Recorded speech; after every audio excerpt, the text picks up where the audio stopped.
আপনারা দেখছেন সোহান নিউজ 24 বারুইপুর হতে দীপঙ্কর বদ্যের রিপোর্ট।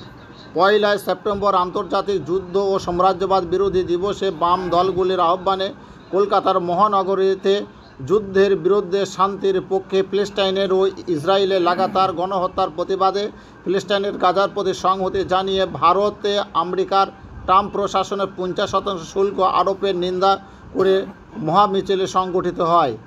এই শান্তি মিছিলে সারা ভারত শান্তি ও সংহতি সংস্থা AIPSO ও পশ্চিমবঙ্গ রাজ্য কমিটির সদস্যরা অংশগ্রহণ করেন। সংগঠনের পক্ষ থেকে সামিল হয়েছিলেন সাধারণ সম্পাদক রঞ্জন বেরা, বিনায়ক ভট্টাচার্য, প্রবীর ব্যানার্জি, সভাপতি মণ্ডলীর সদস্য প্রবীণ দেব সহ কুণাল বাগচি, অম্বিকেশ মহাপাত্র, তরুণ পাত্র, তপন গাঙ্গুলি, জ্যোতির্কৃষ্ণ চট্টোপাধ্যায়, অরবিন্দ মুখোপাধ্যায় আরও অনেক সংগঠক ও কর্মীগণ। মিছিলে বাম দলগুলির পাশাপাশি সামিল হয়েছিল ছাত্র, যুব, মহিলা, শ্রমিক, কৃষক, শিক্ষক, কর্মচারী সহ সমাজের বিভিন্ন অংশের মানুষ ও তাদের সংগঠন।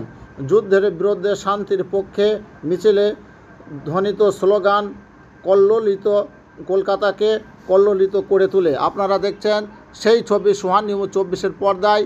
মিছিলের অংশ আপনারা দেখছেন, সেখানে অংশগ্রহণ করেছেন বামফ্রন্টের বিমান বসু সহ একাধিক প্রথম স্থানীয় নেতৃত্ববৃন্দ। আপনারা দেখতে পাচ্ছেন সেই ছবি সোহান নিউজ 24-এর পর্দায়।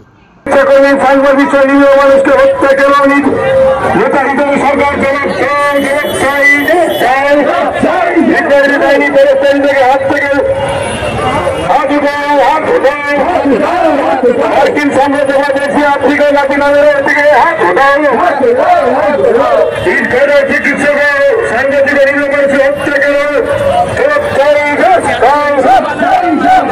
মার্কিন সাম্রাজ্যবাদ ধ্বংস হোক।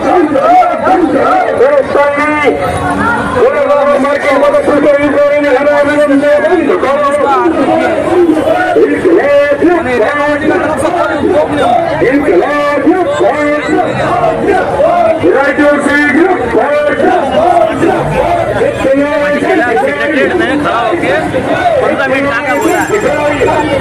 दूसरा आदमी आता है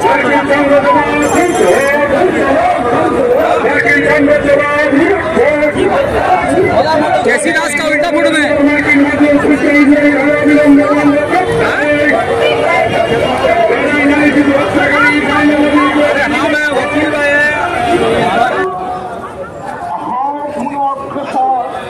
অবশ্যই পদক্ষেপে নাহি জানে হজ শান্তি তার নিরুদ্বেগে প্রতিপাদ